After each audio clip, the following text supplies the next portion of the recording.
falei na aula passada. Vocês acharam realmente que ia ficar sem história da arte, né? Óbvio que não, tá? Isso daí é um sonho, mas um sonho muito distante, tá? Então, bora lá. Vamos terminar o capítulo 6, tá bom? Sobre a arte grega. Na última aula falamos de esculturas. Agora vamos falar de arquitetura. Pô, por que eu vou estudar isso? Caramba, isso cai no vestibular. Tem várias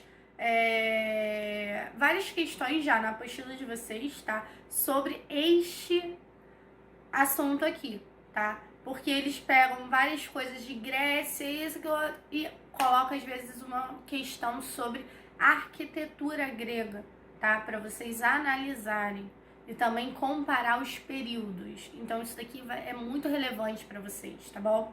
Bora lá aprender um pouco.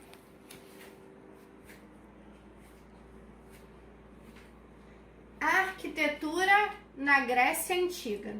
Vamos lá. Inicialmente usava-se madeira, porém no século 7 a.C.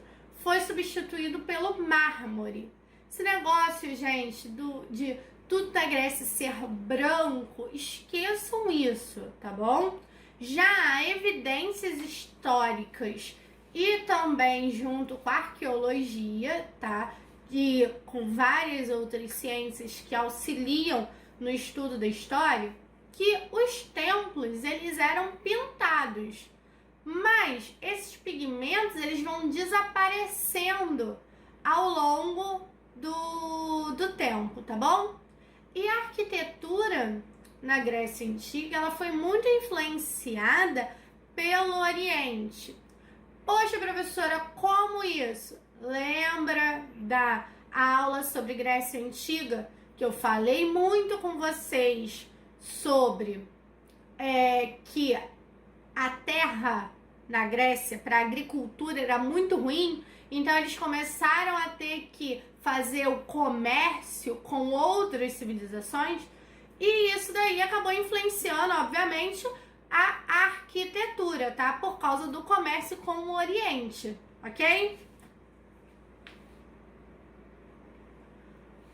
A Ordem Dória, arquitetura voltada para a arquitetura dórica. Ela a presença de colunas densas com leves relevos, formatos retangulares, como vocês podem ver aí do lado. Os templos aparentam maior leveza e suavidade e delicadeza. Então, assim, são aquelas bem tradicionais, aquelas colunas bem tradicionais, tá bom? Logo depois da ordem dórica, vai vir a ordem jônica. A ordem jônica, tá?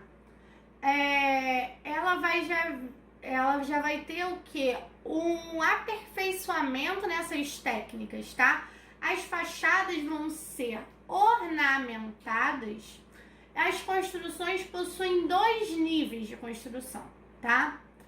O quarto pórtico e as colunas com alturas diferentes. Eu não coloquei um templo na ordem jônica, mas coloquei para vocês verem o detalhamento deste período. Lembrando que os dórios e os jônios, eles são os povos originários da Grécia Antiga, tá bom?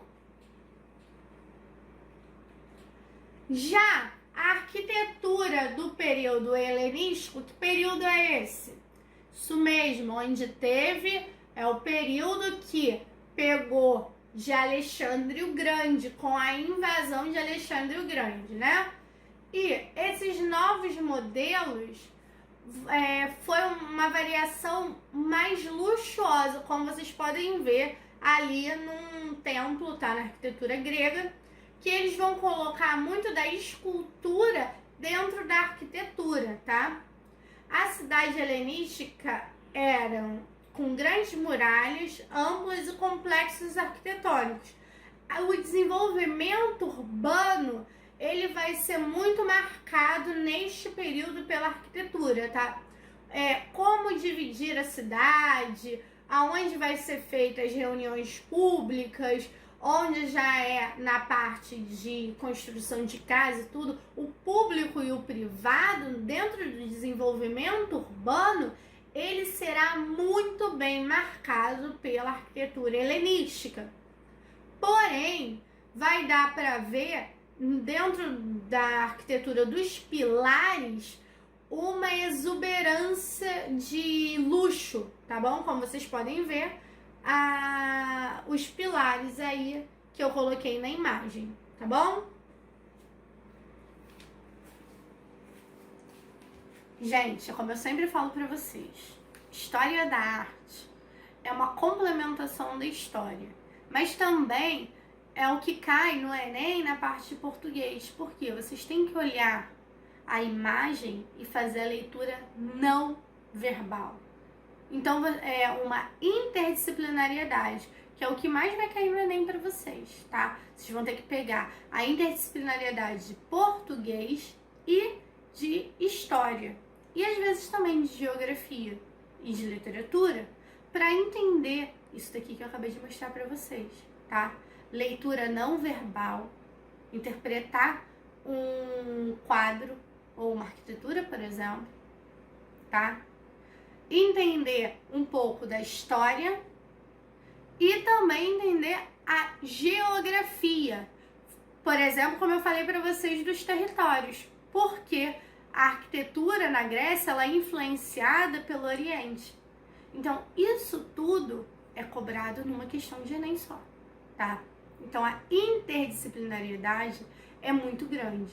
E é isso que a gente vai ver dentro de História da Arte, como eu sempre falo com vocês, ok? Então, vamos lá. Até a próxima, tá? Beijinho!